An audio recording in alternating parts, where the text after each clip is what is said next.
ഹാസ്യപരിപാടികളിലൂടെ മലയാളിയെ ചിരിപ്പിച്ച നടനും ചലച്ചിത്ര സംവിധായകനുമായ രമേശ് പിഷാരടി സിനിമാ മേഖലയിൽ നിന്നും തെരഞ്ഞെടുപ്പ് ഗോതയിലേക്ക് എത്തുകയാണ്.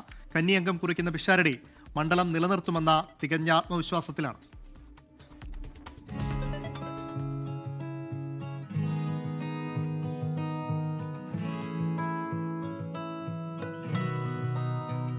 അബ്രപാളിയിലെ വെള്ളിത്തിളക്കത്തിൽ നിന്ന് രാഷ്ട്രീയ പോരാട്ടം നിറഞ്ഞ തിരഞ്ഞെടുപ്പ് അങ്കക്കളത്തിലേക്ക് ചേക്കേറുകയാണ് രമേശ് പിഷാരടി. സ്കൂൾ, കോളേജ് തലങ്ങളിലും പിഷാരടി മത്സരച്ചൂട് അറിഞ്ഞിട്ടില്ല. എന്നാൽ മത്സരാർത്ഥികളെ വിജയിപ്പിക്കാൻ മുൻപന്തിയിലുണ്ടാകാറുണ്ട്.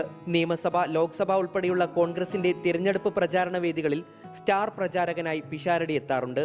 തിരഞ്ഞെടുപ്പ് പ്രചാരണ പ്രവർത്തനങ്ങൾക്ക് നേതൃത്വം നൽകിയതിന്റെ പരിചയ സമ്പത്തുണ്ടെന്ന് രമേശ് പിഷാരടി പറഞ്ഞു. ഇന്ത്യയുടെ ചരിത്രം പറയുമ്പോൾ നമ്മൾ പറയുന്ന എല്ലാ വലിയ ജനനേതാക്കളും മത്സരിച്ച ഒരു ചിഹ്നത്തിൽ മത്സരിക്കാൻ പറ്റുക എന്ന് പറയുന്നത് തന്നെ ഒരു വലിയ ഭാഗ്യമാണ്. അതിനുള്ള അവസരം കിട്ടിയതിൽ അതിയായ സന്തോഷമുണ്ട്. തീർച്ചയായിട്ടും അങ്ങനത്തെ ഒരു സംഘാടന തലങ്ങളിലും അല്ലെങ്കിൽ അഡ്മിനിസ്ട്രേറ്റീവ് ആയിട്ടുള്ള പരിപാടികളിലുമൊക്കെ നിൽക്കുന്നുണ്ട്.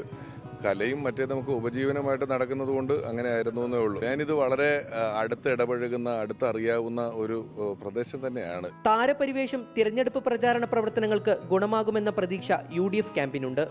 വൻ ഭൂരിപക്ഷത്തിൽ വിജയിച്ച് മണ്ഡലം നിലനിർത്താൻ കഴിയുമെന്ന ഉറച്ച ആത്മവിശ്വാസത്തിലാണ് രമേശ് പിഷാരടിയും. ഷാരിഖ് നവാസ്, 24, പാലക്കാട്. ലോകത്തെവിടെയായാലും ഏത് സമയത്തും 24 വാർത്തകളും ഓഗ്മെന്റഡ് റിയാലിറ്റി പാക്കേജുകളും എക്സ്പ്ലെയിനറുകളും വിശദമായി കാണാൻ ഞങ്ങളുടെ YouTube ചാനൽ നിങ്ങൾക്ക് സബ്സ്ക്രൈബ് ചെയ്യാം.